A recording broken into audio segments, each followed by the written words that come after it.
Ассалаумағалейкум, құрметті қазақ елі.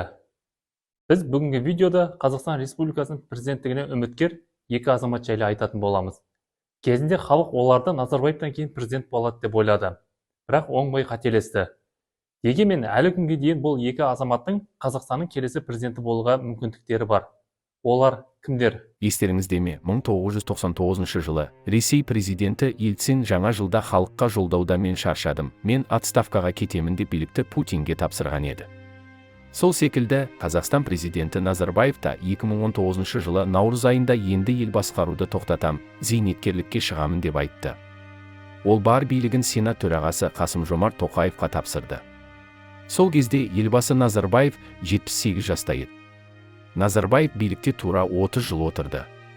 Өйткені ол Қазақстанды сонау Совет одағынан бері, Колбиннен кейін 89 жылдан бері үзіліссіз басқарды.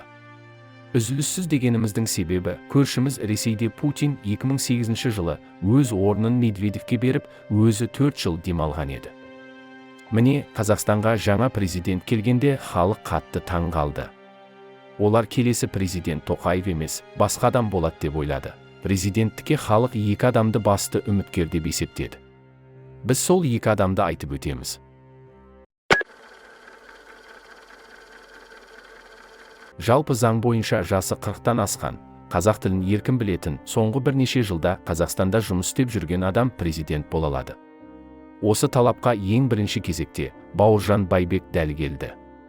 Бауыржан Байбек ол кезде Алматы қаласының әкімі еді. Жасы 45-те болды. Және қазақша судай біледі. Байбек болашақ бағдарламасымен Германияда оқып келді. Ол Қазақстанға келген соң Назарбаев оған жауапкершілігі зор қызметтерді сеніп тапсырды. Ол Алматының әкімі болғанға дейін Нұр Отан партиясының төрағасы болды. Сонда Назарбаев неге оған мұндай қолдау көрсетті? Сөйтсек, Байбек Назарбаевтың кластасының ұлы екен. Олар кезінде шамалғанда бірге оқыған. Назарбаев өзінің кластастарын қатты құрметтейді. Бірде Назарбаев қазақстандық супермаркетке келіп азық-түлік сатып алады. Бірақ кассаға келгенде ақшасы жетпей қалады. Сол кезде Назарбаев қасындағы адамдардан ақша сұрайды. Бірақ көбісінде ақша болмай шығады. Ал Бауыржан Байбек дереу қалтасынан ақша шығарып Назарбаевқа беріп, оның абыройын сақтап қалады. Осылайша Байбек елбасының сенімінен шығып, жүрген жерінде Назарбаевты мақтап жүрді. Сонау алмағайып 90-шы жылдары Нұрсұлтан Әбішұлының басшылығымен Қазақстан тәуелсіз мемлекет болып қалыптасты, етек жеңін жиды. Төңірегімен терезесі теңесті. Жалпы әлемдік қауымдастық мойындады. Елбасымен сол кездегі аға ұрпақтың 30 жыл бойы мемлекеттіліктің іргесін бекітіп, шекарасын шегендеп, территориясының тұтастығын сақтауға сіңірген ерен еңбегі ұлт тарихында өз оң бағасын алары сөзсіз дейді Байбек. Бауыржан Байбек кезінде өзінің қызықты мәлімдемелерімен ел есінде қалды. Соның бірі 500 теңгеге Алматының кафелерінен тойып тамақ ішуге болады дегені. Қазір шетелдік қонақтар мейрамханадан 500 теңгеге тойып тұрып дәмді ас іше алады. Бұл өте арзан. Сондықтан да Алматы өмір сүруге қолайлы қалалар рейтингінде көш бастап тұр деді Байбек 2017 жылы. Бірақ сол жылы халық кафеден көбінесе 1000 теңгеге әзер тамақ ішетін. Байбектің осы сөзін естіген қала тұрғындары оған наразылық танытты. Сонымен қатар Байбек кезінде халықты суды үнемдеуге шақырған еді. Мен Германияда оқыдым, ол жақта коммуналдық қызметке тіптен аз ақша шығарып жатқан үйлер бар. Ол жақта тұратын әжей үнемдеп күн көріп жатады. Алдымен ол ыдысын жуады, кейін сол сумен еден жуады. Алдымен балаларын жуындырады, кейін сол суға өздері жуынады. Міне үнемдеу деп осыны айт. Осылайша Байбек халыққа алдымен ваннаға су толтырып балаларды шомылдырып, сосын үлкен кісілер шомылу керектігін айтты. Бірақ халық бұған қатты ашуланды. Байбек елді мазақ қылып тұрма деп шағымдарын айтты. Қазақстанда ол кезде су көп еді. Сырдариядан су толып келетін. Балқашқа құятын өзендер де арнасынан асып жататын. Бірақ соңғы кездері ғаламдық жылынудың салдарынан көптеген өзендер тартылып жатыр. Қазіргі кезде Сырдария өзені Қазақстанға аз келеді. Соның кесірінен Арал теңізінің айналасы соры шығып жатыр. Каспий теңізі де тартылып жатыр деген дерек бар. Балқаш көлінің жағдайы мәз емес. Бауыржан Байбек Алматыға аллергиясы бар екенін де жасырмады. Байы болсын, кедейі болсын, бәріміз бір ауамен тыныстаймыз. Ал Алматының ауасы жақсы деп айта алмаймыз. Көлік өте көп. Одан шыққан зиянды газ ауада бөгіп тұрады. Мен де зардап шегушімін, менің аллергиям бар деген еді ол алматылықтармен бір кездесуінде. Егер Бауыржан Байбек президент болғанда ол қазақ жерін ешкімге бермейтін еді. Ол қазақ жеріне көз алартқан ресейлік саясаткерлерге қазақтың әрбір метр жері құнды екенін қадап айтқан. Біздің шекарамыз бекітілген. Қазақтың тарихында ешқандай жер сыйлаған жоқ. Осы жер біздің бабамыздың еңбегі төгілген қаны арқасында бізге жеткен. Қасиетті Қазақстан осы ұрпаққа біздің ата-бабамыз берді. Елбасының бір жақсы сөзі бар, тәуелсіздікті алу ол қиын. Бірақ ұстап қалу одан да қиын болады. Қазіргі таңда қағаз жүзінде көп мемлекеттердің өзінің егемендігі бар. Бірақ де-факт сырттан келіп оны басқа мемлекеттер билеп жатыр.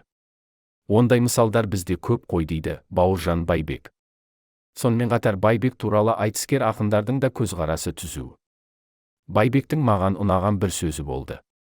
Ол кісі айтыстың алдында кездесу жасаған кезінде сендер айтыңдар, қандай мәселе бар айтыңдар. Бірақ фактімен сөйлеңдер, біздің Нұр Отан сонымен жұмыс жасау керек. Сендер айтқан соң қорытынды шығаруымыз керек деген сөз ұнады. Өзің айтып отырған Алматыда айтыстың үстінде өзі келіп отырды ғой. Сол кезде Алматының біраз проблемасын айтып, бәрі болмаса да біраз проблемасы шешілгенін естідік. Сөзіміздің қорытындысын шығаратын адамдардың бар екенін сезіну абырой дейді Айбек Қалиев. Кезінде Бауыржан Байбек Алматыда әкім болып тұрғанда жемқорлық іс-әрекеттер жасады деп Жанболат Мамай айыптады. Бұған Байбек қатты ашуланып, Мамайды сотқа беріп жеңіп шықты. Біз демократиялық мемлекет құрып келеміз. Әрбір адам өз құқығы, абырой үшін күресуі тиіс. Мен де осы елдің азаматымын. Бауыржан Байбек деген есімімнің былғанғаны маған ұнамайды. Әлгі видеоны менің анам да көреді, мысалы.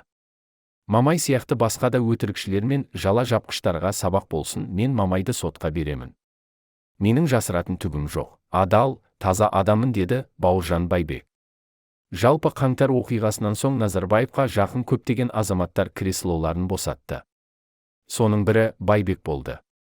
Ол кезде Байбек Нұр Отан партиясының төрағасының бірінші орынбасары еді.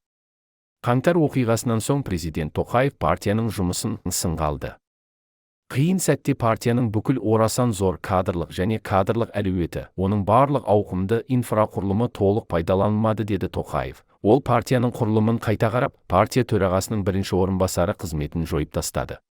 Осылайша Байбек орнын босатты. Содан бері ол ешқандай қызмет істемеді. Иманғали Тасмағамбетов Алматы қаласының әкімі болып тұрғанда бүкіл халық оны қатты жақсы көрді. Ол ақын жазушыларға көңіл бөліп, жағдай жасады. Қазақтың әйгілі ақыны Фариза Оңғарсынова ол туралы былай дейді. Ол өте шапшаң, ашуланшақ, кешірімі жоқ. Мен мінезі бірде көл, бірде шөл, жұрттың бәрінен мақтау-мадақтау күтеді. Бұл алдыңғы топтың елбасына жақынырақ болып кетті деп қызғанатын, оның аман сау жер басып жүргенін көре алмайтын топтың пікірі. Әдебиет пен өнерді жаңғақша шағады. Ауылда жалаң аяқ, табанына шөңге кіріп, бұзау айдап, тайға мініп жылқы қайырып өскен бала. Қазақтың тарихын, тілін, дәстүрін бұл күнде одан артық білетін шенеунік жоқ. Кісі танитын қасиеті бар әрі өте қарапайым, кішіпейіл. Өзім деген кісіні басы жерге жеткенше сыйлайды, сөзге жүйрік, тілі шешен. Жақсылық жасайын десе, бас көзге қарамай жасап тастайды. Қазақты жүзге бөлмейді, топ құрмайды, маңайына жерлестерін жинамайды. Яғни Тасмағамбетов қазақ халқының салт дәстүрін ерекше сыйлап, тарихына құрметпен қарайды. Тасмағамбетов ірі қызмет жолын өзінің туған жері Атырау облысында әкім болып бастады. Сосын премьер-министр, президент аппаратының жетекшісі, Алматы және Астана қалаларының әкімі, қорғаныс министрі секілді көптеген қызметтерді абыроймен атқарды. Қазіргі таңда ол ОДКБ-ның бас хатшысы. Ол Атырауда облыс әкімі болып тұрғанда, мердігерлердің жұмысын түнде өзі барып тексереді екен. Ол Атырауда әкім болған кезде қасында бір жыл жүрдім. Бірде ол маған, менімен бірге түнде шығасың ба деді. Мен иә дедім. Содан екеуміз шықтық. Имекең рөлге отырды. Үстіне спорттық киім киіп алған. Екеуміз таңғы сағат 4-тен бастап қаладағы бүкіл нысандарды араладық. Атырауда күн ыстық. Жол салу секілді жұмыстарды адамдар түнде істейді. Имекең бәрін аралап, таңғы сағат 7-де келіп душқа түседі, әкімдікке қарай кетеді. Орынбасарлары түрлі жұмысқа жауапты адамдар жиналған кезде сұрақты үсті-үстіне қойып жандарын шығарады. Өйткені ол бәрін аралап, өз көзімен көріп келген соң бүкіл мәліметке қанық. Халық арасында әңгіме шығады. Ой, айналайын, Имекең болашақ президент қой деп. Бұл әңгіме жоғары жаққа басқаша жетуі мүмкін. Әне, анау осылай істеп жатыр. Одан абайлау керек ау деген секілді әңгіме болуы мүмкін. Мен өзім Имекеңе дұшпандар осылай кесірін тигізді ау деп ойлаймын. Әйтпесе, Иманғали расында қазағым деген азамат қой деді Бауыржан Ибрагимов. Бірақ Тасмағамбетовтің абыройына дақ түсірген нәрсе Алматыда әкім боп тұрғанда болды. Ол шаңырақ оқиғасы кезде дұрыс билік жүргізе алмай, бір полиция қызметкері тірідей өртеніп өлді. Бірнеше адам жараланып, көптеген адам түрмеге түсті. Соның бірі Арон Атабек. Арон Атабек түрмеде қатты азап шегіп, ауырып өлді. Және Тасмағамбетов өзін Назарбаевтың продуктісімін деп таныстырды. Осы сөз оның артынан әлі күнге дейін қалмай келеді. Утильспорға қарсы шығып жүрген Санжар Боқаев Тасмағамбетов кезінде үлкен қателік жібергенін айтты. Елбасының ең үлкен қателігі 2005-тен бастап сайлауға түспеуі керек еді. Ол өзінің миссиясын 2005-ке дейін орындап бітті. Миссиясын сонымен аяқтау керек еді. 30 жыл бір адам ел басқарса даму этаптары тоқтап қалады. Тасмағамбетовтың ең үлкен қателігі көніп, сеніп жүре бергені. Ол кісінің потенциалы мықты. Халық оған сенеді. Біз ол кісіні қолдайтын едік. Ол кісіге өкпем бар. Неге ол 2012-13 жылдармен сайлауға қатысамын өз үшін емес, мемлекет қоғам үшін 2015 жылы неге сайлауға қатыспады? Қазір мүмкіндік жоқ. Ол өз уақытын өткізіп алды. Ол кісі қазір пенсияда. Ол кісіге халық жай ғана мен сияқты симпатиясын білдірсе сонымен бітті дейді. Енді бәрі кеш. Қазір халық Тасмағамбетовке бұрынғыдай қатты үміт артпайды. Бірақ осыдан 10 жыл бұрын халық шынымен Тасмағамбетовтан қатты үміт күтіп, оның соңынан еруге дайын болды. Ал танымал заңгер, қоғам белсендісі Ирак Илекеев әлі де Тасмағамбетовке сенеді. Мен ойлаймын, болашақта ол президент сайлауына түсетін азаматтың бірі. Ол халықтың пікірі, жалғыз менің пікірім емес. Қай жерге бармайын көпшілік, неге Иманғали сайлауға түспейді деп сұрайды. Иманғалиді қолдайтын азаматтар өте көп. Ең бірінші, зиялылар. Зиялылардың бәрі Тасмағамбетовты қолдайды. Елімізде қиын қыстау күндер тууы мүмкін. Егер ел басына күн туса, елді тығырықтан алып шығатын азаматтардың бірі Иманғали Тасмағамбетов дейді ол. Мінекей, бұрын Бауыржан Байбек пен Иманғали Тасмағамбетов болашақ президент болуға мүмкіндігі бар азаматтар болды. Қазір оларда мүмкіндік жоқ десек болады. Қазір саясатқа жаңа фигуралар келуде. Сіз кім президент болғанын қалайсыз?